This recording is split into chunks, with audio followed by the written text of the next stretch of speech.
Hay una conexión lingüística entre las leyes dietéticas de la Torá y la abominación desoladora profetizada por Daniel. En este video les voy a compartir esas y muchas más conexiones que, si no profundizaron en los originales hebreos, probablemente no conocían. La palabra hebrea kashrut, de donde viene la palabra kasher, o según la pronunciación ashkenazí, la más conocida, kosher, es el término hebreo que se refiere a las leyes dietéticas judías establecidas en la Torá en el capítulo 11 del libro de Levítico. La palabra kashrut proviene de la raíz hebrea kasher, que significa apto, apropiado o correcto. En el contexto de la alimentación kosher, kashrut se refiere a la condición de los alimentos que cumplen con las leyes y regulaciones establecidas en la Torá para ser considerados puros y aptos para el consumo humano. Sin embargo, muchos se sorprenderán de que la palabra kosher o kasher no aparece en la Torá ni en las otras escrituras hebreas del Tanaj, sino que se originó en el período del Segundo Templo, tal como podemos encontrar en la Mishnah, describiendo no solamente asuntos relacionados con la alimentación, sino también otros elementos de las leyes toraicas. Por ejemplo, en la Mishnah aquí se utiliza la palabra kasher en referencia a la cosecha del primer omer para la ofrenda, en referencia a testigos para determinados casos legales y también para determinados momentos y regulaciones en referencia a la ofrenda del Pesaj, entre muchísimos otros lugares. El concepto de kashrut en la Torá se refiere a las leyes dietéticas judías que regulan lo que es considerado puro y apto para el consumo alimenticio, kosher, y lo que es impuro y está prohibido, no kosher o no kasher. Estas leyes se encuentran principalmente en los libros de Levítico y Deuteronomio en la Torá. Es importante agregar que las leyes de kashrut, de acuerdo al judaísmo rabínico, se extienden más allá de las restricciones explícitas de la Torá, como por ejemplo en lo concerniente a la separación de lácteos y carne e inspecciones minuciosas de las plantas productoras de alimento, incluso cuando se trata de alimentos normalmente permitidos en la Torá, como los vegetales o las bebidas.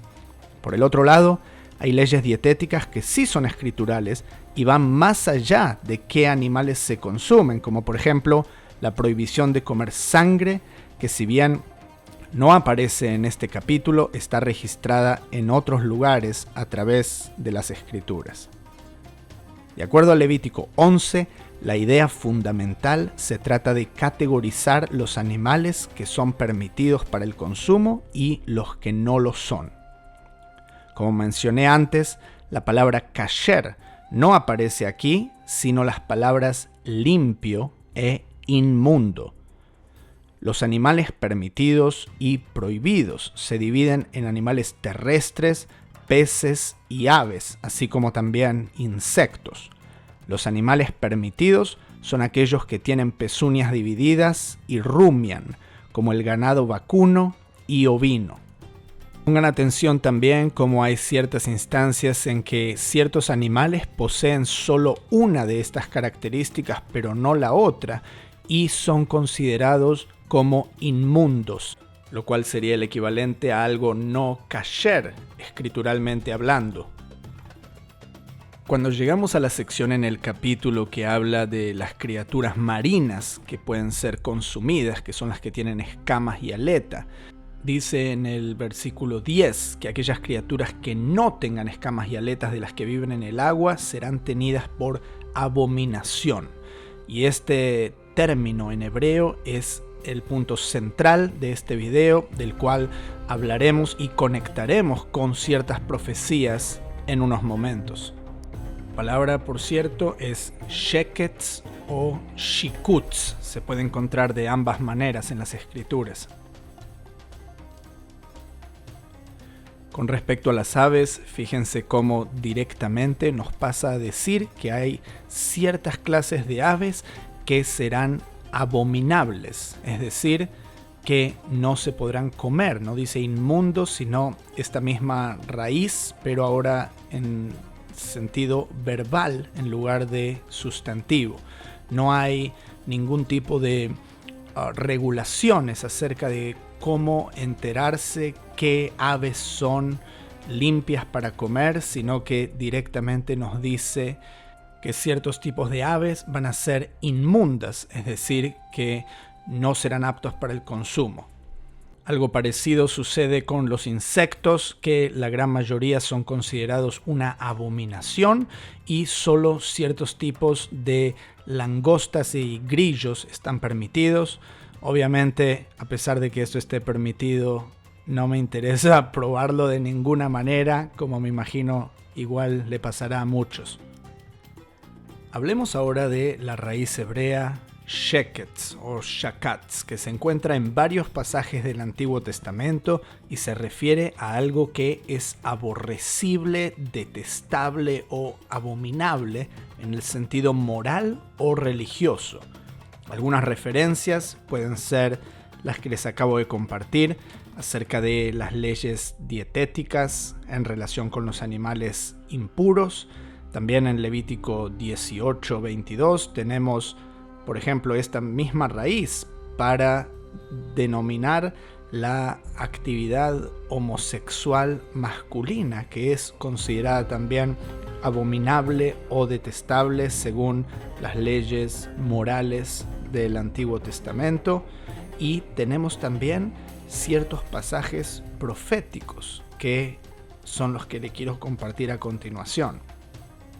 Pero en lo que quiero hacer énfasis y quiero que pongan especial atención es que esta misma palabra y esta misma raíz verbal es utilizada tanto para las abominaciones en el sentido dietético, como venimos viendo, como también abominaciones morales o espirituales, que es lo que vamos a ver ahora. En Deuteronomio 29:17, aún en el texto de la Torá, habla de abominaciones en el sentido de ídolos y la palabra hebrea es shikutzim, los shikutzim de ellos, en el verso que ven en pantalla. Algunos siglos más tarde, el profeta Isaías combinaría estos conceptos de abominaciones dietéticas con las abominaciones de la idolatría, llamándolas sheketz. Y ya en tiempos de la cautividad babilónica, el profeta Ezequiel mantiene vigente este concepto, combinando a los reptiles y bestias abominables con la misma palabra sheketz, con todos los ídolos de la casa de Israel.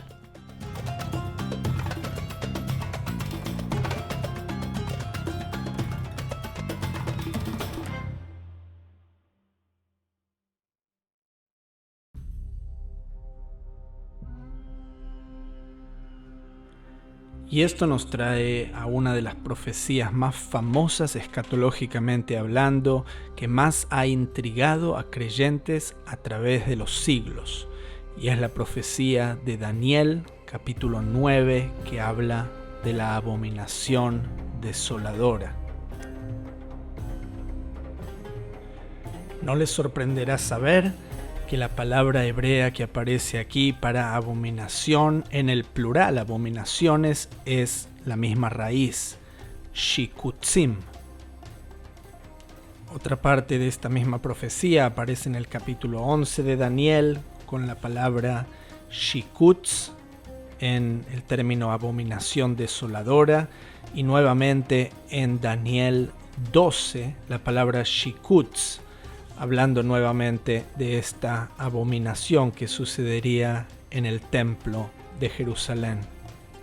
De acuerdo a la historia de los macabeos, que sucedió siglos más tarde, ellos entendieron este concepto hebreo de Daniel y vieron el cumplimiento de esta profecía y la abominación registrada con la misma terminología en el libro que lleva su nombre. Si bien este libro se había escrito en griego, no hay dudas que en la mente de los macabeos el mismo concepto del cual Daniel hablaba permanecía vigente. Y esto nos trae de regreso al Levítico 11 y a las leyes dietéticas para conectar realmente cuál es la razón, cuál es el propósito de estas leyes que en un nivel superficial no aparentan tener ningún sentido. Sin embargo, al final del capítulo de Levítico 11 nos dice que el motivo real por el cual se debe seguir estas leyes dietéticas es para mantenerse en un nivel de santidad y emular así al Dios de Israel, porque Él es santo.